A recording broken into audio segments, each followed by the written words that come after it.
How do we move from a tactical to a strategic approach to supply chain?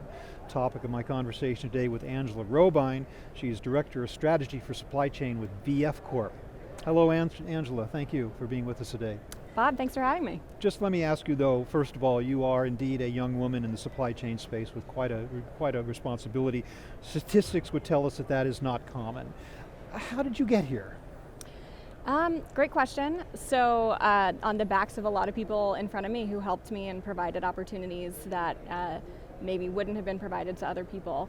I started my career at Honeywell Aerospace right out of college in a management development rotation program for supply chain undergrads, and had an individual there who saw some type of potential in me and was willing to take a chance, who was an ops manager, and came to me and said, hey, I have an open role for a supervisor coming up for shift operations of 33 employees on the manufacturing shop floor, all of the peers being men and people in their 40s and beyond. But I think you're capable of doing this, and I would like for you to apply for this role and take this chance.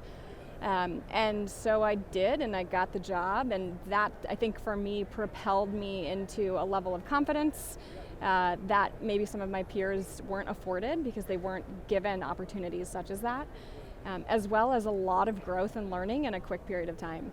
So I look at what I have done from a job perspective. I doubt I will ever have a job that challenging ever again. With 33 employees, showing up at 5 a.m. every day, not leaving until after 5 p.m., dealing with all the HR issues through to operations issues, through long-term investment of equipment over $1 million that needs to be replaced, and what's the plan for that?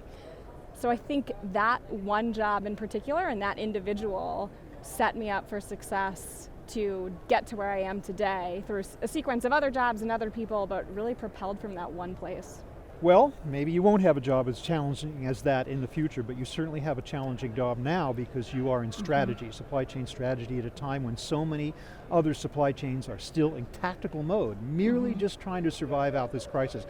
Yeah. How do you do that, Angela? How do you shift to strategy at a time of such dire need to just stay alive?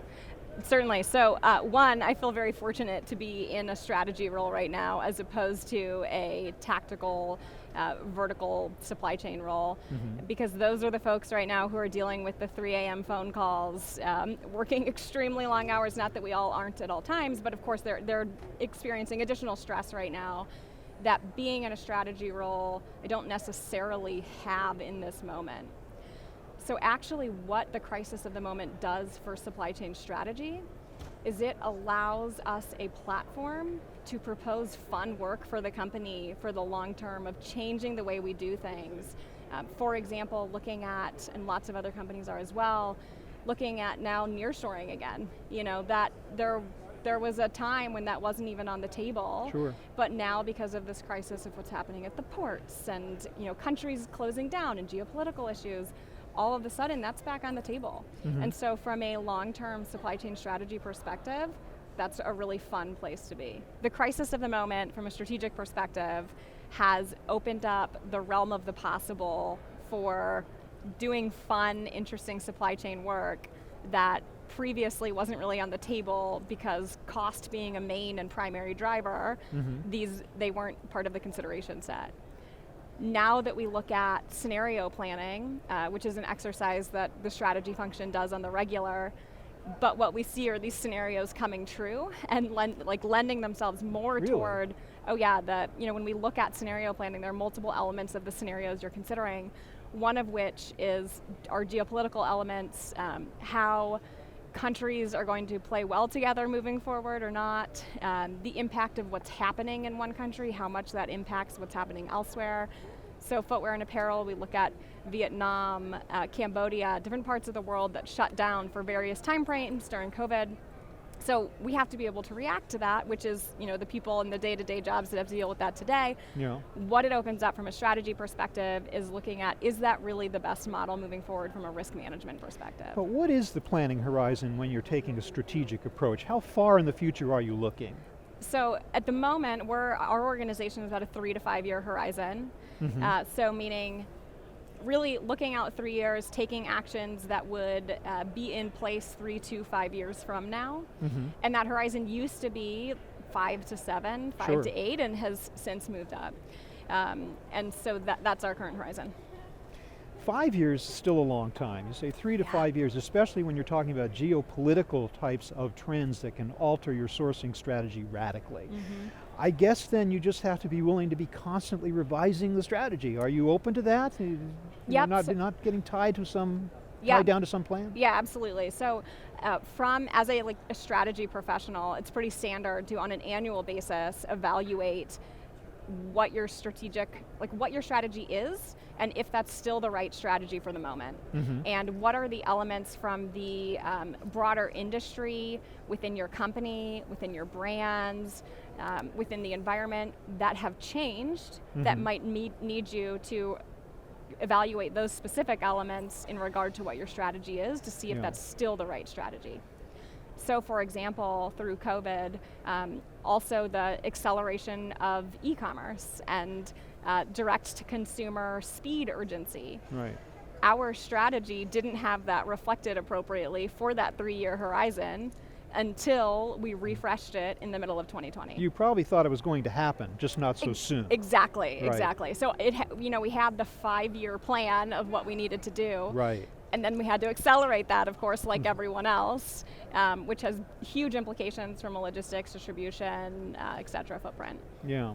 So where do you want all this to go? I mean, I don't know, in an ideal world, which of course no such thing exists, and you're going to be surprised constantly, I'm just wondering in terms of the big issues like technology and labor and business process, what are you looking at? In what direction do you think this is all going for you? You know, I think this isn't new knowledge capital that I have to share here, but the need for intercompany and intra-company collaboration, particularly across the supply chain, is critical to enacting these long-term strategies. You know, here we are at a conference on logistics. Well, logistics, a decision being made in a silo of just logistics is going to be inherently sub-optimized from one that includes your colleagues and stakeholders in distribution, in planning, in inventory management, et cetera. And of course there's a need for the specific knowledge on that vertical, but before making large decisions, let's make sure we're all coming together across the elements of the supply chain, and all of us are sitting at the table when evaluating these different problems and what potential solutions to them could be. Particularly now as well, the element of sustainability, you know, that's no longer afforded an afterthought. It needs to be there front and center in these conversations. I think also here we are, and I don't know if you've noticed a lack of focus on returns and reverse logistics. Right. So me personally, I'm just like, hey, what do I get excited about as potential in supply chain? Very specifically, the problem of returns of goods that you and I purchase through an e-commerce environment just has an exponential growth curve. And there are people doing things in the space, of course. Happy Returns was here. Others are, like 1 or 2 other companies were here. But when you look at the ratio of the amount of attention and energy on outbound e-commerce versus that return, it's swayed. And certainly in organizations where when we had X volume of outbound e-com movements, we had an organization and a technology plan in place to support that. Now we have that same X for reverse logistics returns. Yeah, exactly. But we don't have necessarily the technology or organization in place to support that. And the common refrain is that, well, that's, you know, hey, we're dealing with, you know, 10X on the outbound, and you know that inbound, that returns piece is only 20% of that volume, so, or X%, you know, whatever that percent is for your brand, 6% for some of our brands of that volume. So do we need to put attention there? But the reality is, when that raw number of product moving was that smaller number before, we put that attention on the outbound, you know? And it's much easier to orchestrate clean outbound movements than it is the return movements that the consumer initiates and controls. Well, so you certainly are facing some challenges now and in the future in your role at VF, but it's refreshing to hear that you are successfully managing to take the long view, or what counts for a long view in today's immediate world. But thank you so much, Angela, for your insights and hearing about what you folks are doing and how exciting It is. Thank you very much for being with me. I really appreciate it. Yeah, thank you. I've been speaking with Angela Robine of VF Corp. Thank you very much for watching.